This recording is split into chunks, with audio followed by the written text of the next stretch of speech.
নমস্কার, সুজাতা রান্নাঘরে সবাইকে স্বাগতম। আজকের রেসিপি পেঁপে আলু দিয়ে ডিমের কারি। তার জন্য আমি প্রথমে এই মশলাগুলো নিয়েছি, ওগুলো গ্রাইন্ডারে পেস্ট করে নেব। আর ডিম, আলু, পেঁপে সব সেদ্ধ করে নিয়েছি। দুটো তেজপাতা নিলাম, এরপর ডিমটা খোসা ছাড়িয়ে নিলাম। আর যেটা করলাম, ফ্রাই প্যানটা গরম হতে দিলাম।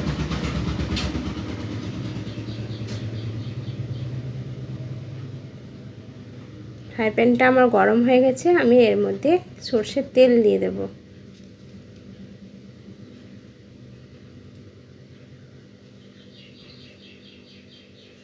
সরষের তেলটা গরম হয়ে গেছে, এরপর আমি সেদ্ধ করে রাখা ডিমটা ভাজতে দেব।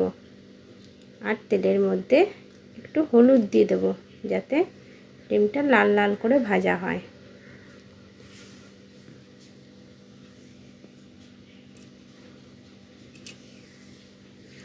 হলুদটা ভালো করে তেলের মধ্যে মাখিয়ে নেব।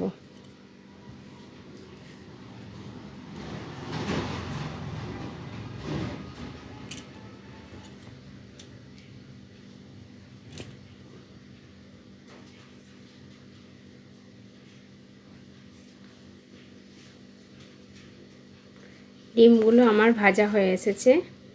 এরপর আমি এখানে যেহেতু আমার জায়গাটা অনেকটা বড়, তেলটা অনেকটা জুড়ে রয়েছে, তাই আমি এর মধ্যেই ফোড়নটা দিয়ে দিলাম। তেজপাতা আর পাঁচফোড়ন। ফোড়নটা ভালো করে ভেজে নেব। ডিমটাও এদিকে আমার আরেকটু ভাজা হচ্ছে।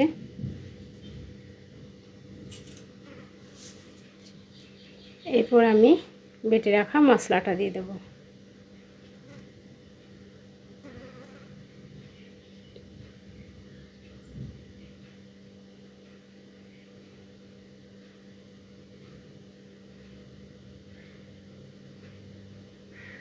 ডিমটা আমার হয়ে এসেছে, এরপর ডিমগুলো তুলে রাখবো।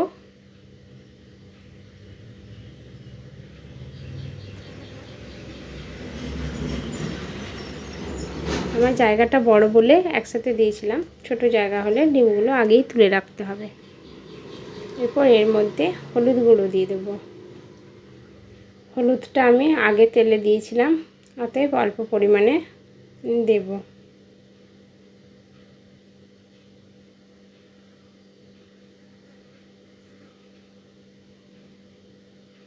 হলুদটা ভালো করে মাখিয়ে নেব মশলার মধ্যে।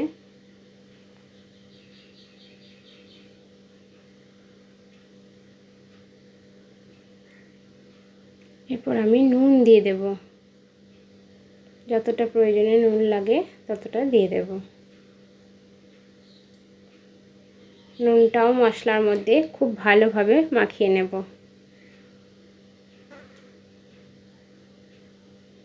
এরপর আমি চিনি দেব।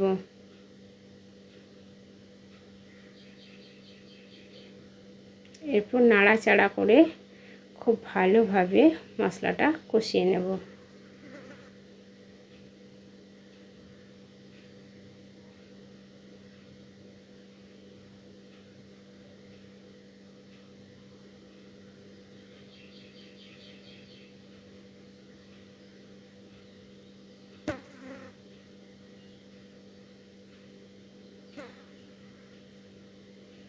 যতটা পারা যায় জলটা শুকিয়ে নিতে হবে।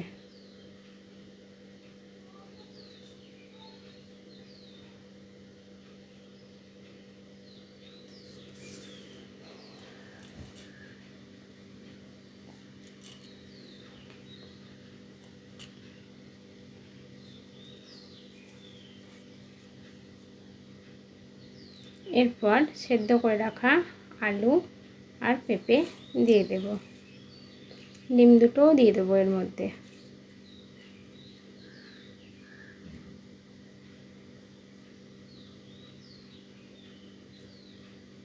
তারপর খুব ভালোভাবে কষিয়ে নেব। মশলাটার মধ্যে পেঁপে আলুগুলো কষাবো।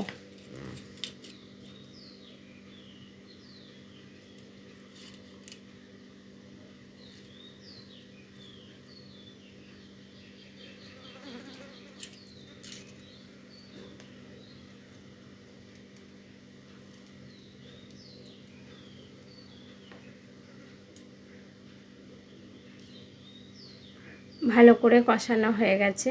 এরপর আমি এর মধ্যে সেদ্ধ করার সময় যে জলটা দিয়েছিলাম, পেঁপে আলু সেদ্ধর জলটা, এই কষানোটার মধ্যে দিয়ে দেব।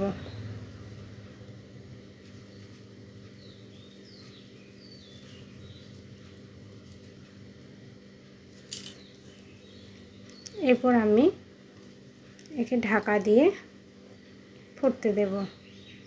ভালো করে মিশিয়ে নিয়ে ঢাকা দিয়ে দেব।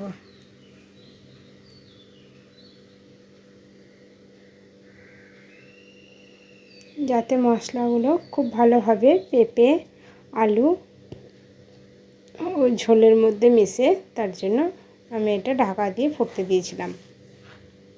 ঝোলটা নিজেদের পছন্দ মতন রাখবেন, যতটুকু প্রয়োজন ততটা, বাকিটা শুকিয়ে নিলেই ভালো হয়।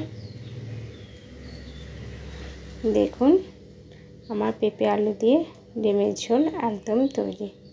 এর উপরে আমি একটু গরম মশলা দিয়ে দেব, দিয়ে ভালো করে নাড়াচাড়া করে নেব। তারপর আমার সার্ভের জন্য একদম তৈরি হয়ে গেছে। আপনারা অতি অবশ্যই ভিডিওটা দেখবেন, লাইক করবেন, শেয়ার করবেন এবং সাবস্ক্রাইব করে রাখবেন আমার নতুন নতুন ভিডিও সবার আগে দেখার জন্য। ধন্যবাদ।